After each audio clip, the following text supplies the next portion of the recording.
Good morning dear students. आज के इस वीडियो लेक्चर में हम कंप्यूटर नेटवर्क में स्विचिंग टेक्निक्स के बारे में पढ़ेंगे। स्विचिंग टेक्निक्स कितने प्रकार की हैं और स्विचिंग किसे कहते हैं, इसके बारे में कुछ जानकारी लेंगे। तो सबसे पहले क्वेश्चन ये आता है कि व्हाट इज स्विचिंग। स्विचिंग क्या है? तो देखिए, स्विचिंग जैसे कि आप घर पे भी स्विच यूज करते हैं। स्विच का सिंपल अर्थ यही होता है कि एक स्टेट से दूसरी स्टेट पे जाना। ऑन है तो ऑफ, ऑफ है तो ऑन। तो यहाँ स्विचिंग का मतलब ये है कि जो भी पैकेट, कोई भी डेटा जो भी आ रहा है किसी पोर्ट पे, उस डेटा को आगे ट्रांसफर करना। तो स्विचिंग एक प्रोसेस है, एक प्रक्रिया है जिसमें डेटा पैकेट को आगे पास कर दिया जाता है एक पोर्ट से दूसरे पोर्ट पे। लेकिन अब जैसे आपने पिछले लेक्चर में देखा था, हमने मैश टोपोलॉजी के बारे में पढ़ा था। तो मैश टोपोलॉजी में एक डेटा को भेजने के लिए खूब सारे पाथ हैं। एक डेटा को सेंडर से रिसीवर तक भेजने के खूब सारे पाथ हैं। तो कौन सा पाथ सबसे बेस्ट है? यानी कि जैसे मान लीजिए एक जगह से दूसरी जगह जाने के खूब सारे रास्ते हैं, तो आप कौन सा पाथ चूज करोगे, कौन सा रास्ता चूज करोगे कि आपको ट्रैफिक कम मिले, आप जल्दी पहुंच जाओ और उसकी जो लंबाई है वो भी कम हो। तो इस तरीके से निर्णय लेना कि कौन सा पाथ सबसे बेस्ट है डेटा ट्रांसमिशन के लिए, ये भी स्विचिंग नेटवर्क का ही काम है। तो अगर कोई आपका जो कंप्यूटर नेटवर्क है बहुत ज़्यादा लार्ज है, जहाँ पे खूब सारे पाथ पॉसिबल हैं ट्रांसमिशन के, मतलब डेटा को सेंडर से रिसीवर तक जाने के लिए खूब सारी पॉसिबिलिटी है, किसी भी रास्ते से जा सकता है। तो वहाँ ऐसा कौन सा रूट चुना जाए जो कि बेस्ट रूट कहलाए, ताकि जो डेटा है वो हमारा एफिशिएंटली ट्रांसमिट हो जाए। तो ये काम भी स्विचिंग टेक्निक का ही होता है। तो स्विचिंग टेक्निक्स भी हमारे पास 3 प्रकार की हैं।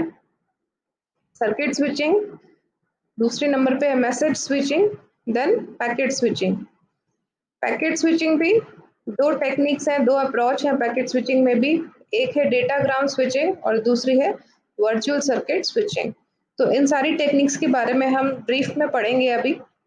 देखिए, सर्किट स्विचिंग, इसके नाम से पता लगेगा, सर्किट स्विचिंग मतलब स्विचिंग करने के लिए कोई सर्किट होना चाहिए, यानी पहले से कोई आपको पाथ बनाना पड़ेगा। सेंडर को कुछ भेजना है तो सेंडर से रिसीवर तक पहले एक आपको पाथ डिसाइड करना पड़ेगा कि इस पाथ से मेरा डेटा ट्रांसमिट होके जाएगा। तो सर्किट स्विचिंग की सबसे खास बात यह है कि इसमें सब एक डेडिकेटेड पाथ होता है, एक निश्चित पाथ होता है जिस पे हमारा डेटा ट्रांसमिट होता है। इसका सबसे अच्छा उदाहरण है टेलीफोन नेटवर्क। जैसे कि मान लीजिए आप स्क्रीन पे देख रहे हैं, एक यूजर ए है और एक बी है। तो ए को डेटा ट्रांसमिट करना है बी पे, तो ए से होके बी तक कई सारे पाथ हैं। S1, S2, S4, S6 भी है, S1, S3, S4, S6 है, S1, S3, S5, S6 है। तो इस तरीके से खूब सारे पाथ हम बना सकते हैं और भी। तो हमें कौन सा पाथ चूज करना है पहले तो वो डिसाइड करना, और पूरा का पूरा पाथ पहले बनाना, एस्टेब्लिश करना। यानी कि मान लीजिए हम S1, S2, S4 और S6 के थ्रू हमारा डेटा या मैसेज भेजना चाहते हैं, तो पहले ये सारे जो कनेक्शन है ये बन जाने चाहिए ए से बीच के बीच में। तो इसमें 3 फेज होते हैं। सर्किट स्विचिंग के अंदर 3 फेज हैं। पहले कनेक्शन एस्टेब्लिश करना, दूसरा डेटा को ट्रांसफर करना, और उसके बाद थर्ड फेज है कि जो हमने कनेक्शन बनाया था उसको डिस्कनेक्ट करना, ताकि कोई और भी जो नोड है वो अपना डेटा ट्रांसमिट कर सके। तो देखिए, सबसे पहले कनेक्शन बनाया, ये डैश डॉटेड जो लाइन है उससे शो हो रहा है। उसके बाद ए ने बी को मैसेज भेजा, और जब ये मैसेज पूरा भेज दिया जाएगा उसके बाद इस कनेक्शन को हटा लेंगे। तो इसका सबसे अच्छा उदाहरण टेलीफोन नेटवर्क है। जब भी आप टेलीफोन किसी को करते हो, किसी को फ़ोन डायल करते हो, कॉल डायल करते हो, तो पहले उसका कनेक्शन एस्टेब्लिश किया जाता है, और कनेक्शन एस्टेब्लिश होने के बाद आपकी जो कॉल है वो जाती है, और कॉल जाने के बाद आप अपनी बात कर सकते हो, और कॉल ड्रॉप करते ही जो कनेक्शन होता है वो ड्रॉप हो जाता है। तो ये था सर्किट स्विचिंग का circuit switching technique. Next technique है मैसेज स्विचिंग। देखिए, इसकी सबसे खास बात ये है कि इसके अंदर मैसेज जो बड़ा है हुआ उसको पहले छोटे छोटे टुकड़ों में बांटा जाएगा, ब्रेक किया जाएगा। तो यदि हमारा मैसेज तो इसका जो बेसिक प्रिंसिपल है मैसेज स्विचिंग का वो है स्टोर एंड फॉरवर्ड। आप स्क्रीन पे देख सकते हैं एक सेंडर है और रिसीवर है और इन दोनों के बीच में दो स्विचिंग डिवाइसेस हैं। तो जो सेंडर मैसेज भेज रहा है वो इस पहले वाले स्विचिंग डिवाइस पे आएगा। अगर मैसेज के मान लीजिए हमने मैसेज को 5 पार्ट में ब्रेक किया हुआ है, तो पहले फर्स्ट पार्ट इस वाले स्विच पे फर्स्ट वाले स्विच पे आएगा, फिर सेकंड पार्ट आएगा, फिर थर्ड पार्ट आएगा। इस प्रकार से सारे के सारे 5 पार्ट्स जो हैं वो पहले वाली स्विचिंग डिवाइस पे आ जाएंगे। फिर ये मैसेज स्टोर, इसको कहा जाता है मैसेज स्टोर होना, मतलब सारे के सारे पार्ट्स एक जगह इकट्ठे हो जाना। उसके बाद हम उस मैसेज को आगे फॉरवर्ड करेंगे, फिर मैसेज फॉरवर्ड होके दूसरे वाले स्विचिंग डिवाइस पे आ जाएगा। यहाँ पे भी 1 बाय 1 सारे 5 मैसेजेस पहले स्टोर होंगे, उसके बाद फॉरवर्ड होंगे। तो यानी कि एक मैसेज को हम भेज तो टुकड़ों में रहे हैं, लेकिन वो सारे जो टुकड़े हैं वो एक साथ ही फॉरवर्ड होंगे एक डिवाइस से दूसरी डिवाइस पे। तो ये मैसेज स्विचिंग का प्रिंसिपल है। तो मैसेज स्विचिंग में जो डेटा है वो पूरे के पूरे तरीके से, मतलब अपनी एंटायर फॉर्म में सोर्स से डेस्टिनेशन तक पहुंचता है।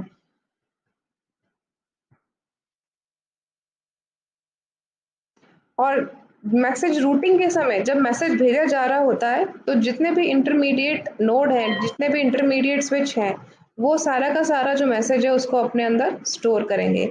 इसका ड्रॉबैक यहीं से हमें दिख रहा है कि कोई रियल टाइम एप्लीकेशन है, जिससे आपको कोई कॉल करना है या आपको कोई रियल टाइम में वीडियो देखना है, तो उस केस में हम इस मैसेज स्विचिंग टेक्निक को यूज़ नहीं कर सकते, क्योंकि मैसेज हमारा टुकड़ों में ट्रैवल हो रहा है। रियल टाइम एप्लीकेशन में हमें जो भी डेटा ट्रांसफ़र हो रहा होता है, हमें उसको उसी समय रिसीव करके देखना होता है। तो message switching is not suitable for real time applications. Last switching application है पैकेट स्विचिंग। तो इसके अंदर हमने क्या किया है, कुछ प्रॉपर्टी हमने मैसेज स्विचिंग की ली है। जैसे मैसेज स्विचिंग में हमने बड़े मैसेज को ब्रेक किया था, उसी प्रकार से इसमें भी मैसेज को ब्रेक करेंगे और हर एक जो मैसेज को हमने जो ब्रेक किया है, हर एक टुकड़े को पैकेट बोला जाएगा। तो जैसे आप स्क्रीन पे देख रहे हैं, ये मैसेज था, उसको हमने 4 पार्ट्स में डिवाइड किया है। तो देखिए 1 और 4 जो है वो S1 से S2 नोड की तरफ ट्रैवल कर रहे हैं और 3 और 2 जो पैकेट हैं वो S1 से S3 तक।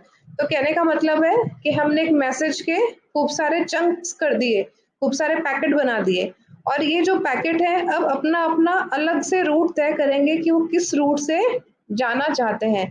ऐसा नहीं है कि सारे टुकड़ों को एक साथ ही ट्रैवल करना है। मैसेज स्विचिंग में तो सारे जो ब्रेक पीसेस थे मैसेज के वो एक साथ ट्रैवल हो रहे थे, लेकिन इसके अंदर हर एक जो पीस है, हर एक जो पैकेट है वो अपना रूट खुद तय करेगा कि वो किस रूट से जाना चाहता है। तो आप इस डायग्राम में देख सकते हैं, पहले यहाँ तक तो 4 और 1 साथ में आए हैं और S2 के बाद 1 इस डायरेक्शन में जा रहा है S4 में और S2 से S3 की तरफ जा रहा है 4, और उसी प्रकार से 2 ने ये रूट लिया है, यानी कि सारे पैकेट्स ने अलग अलग रूट लिया है और ये सारे रूट्स आपस में यहाँ S6 पे आके दोबारा असेंबल हो जाएंगे और यहाँ पे इसको रिसीवर, जो भी रिसीवर है वो इसको रिसीव कर लेगा।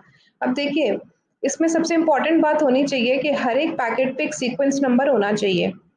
तो यानी जब भी हमारे पैकेट रिसीव होंगे रिसीवर पे, तो रिसीवर उसको सीक्वेंस नंबर के अकॉर्डिंग सही ऑर्डर में लगा पाएगा।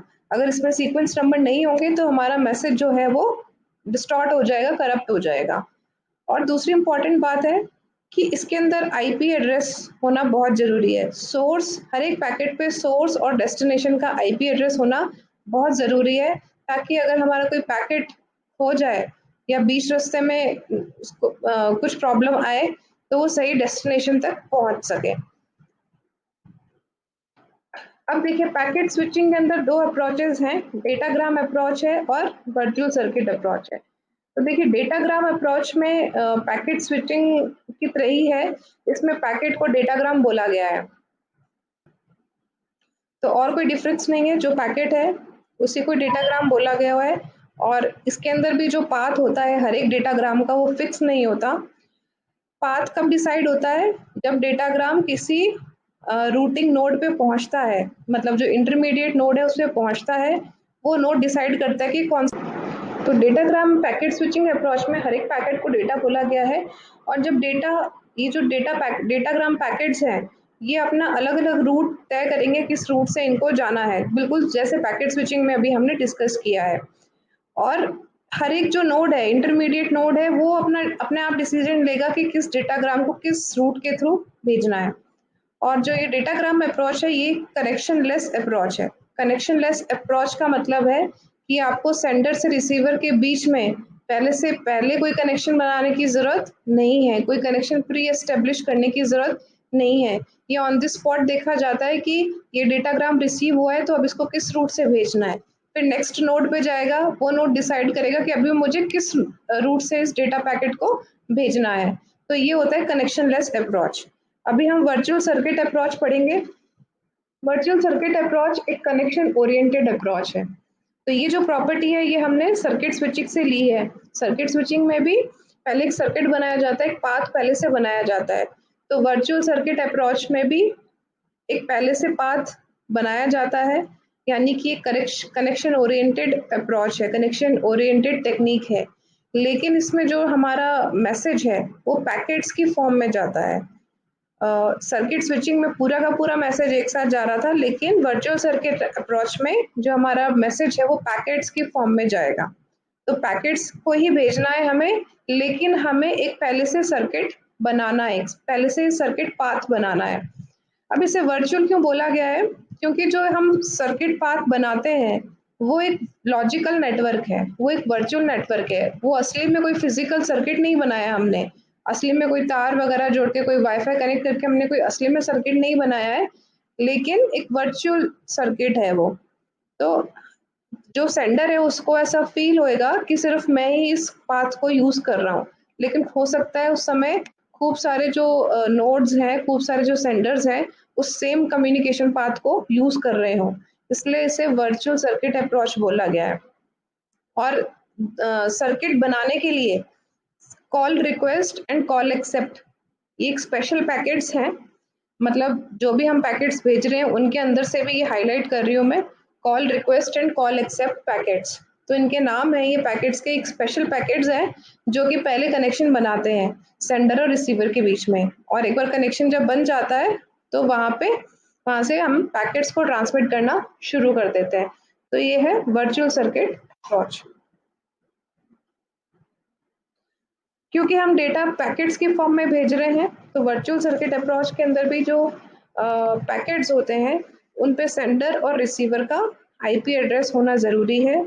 सीक्वेंस नंबर होना ज़रूरी लगा सकते हैं आप, लेकिन क्योंकि हमने एक नेटवर्क पहले से बना लिया है तो इसमें कोई ऐसी प्रॉब्लम नहीं आएगी कि आपका जो पैकेट है वो आउट ऑफ सीक्वेंस हो जाए।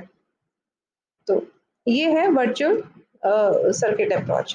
तो आज हमने 3 टेक्निक्स के बारे में पढ़ा है, circuit switching, message switching end packet switching. और पैकेट स्विचिंग के अंदर भी 2 इंपॉर्टेंट टेक्निक्स हैं, datagram approach and virtual circuit approach. Next class में हम ओएसआई मॉडल जो है उसको स्टडी करेंगे। Thank you.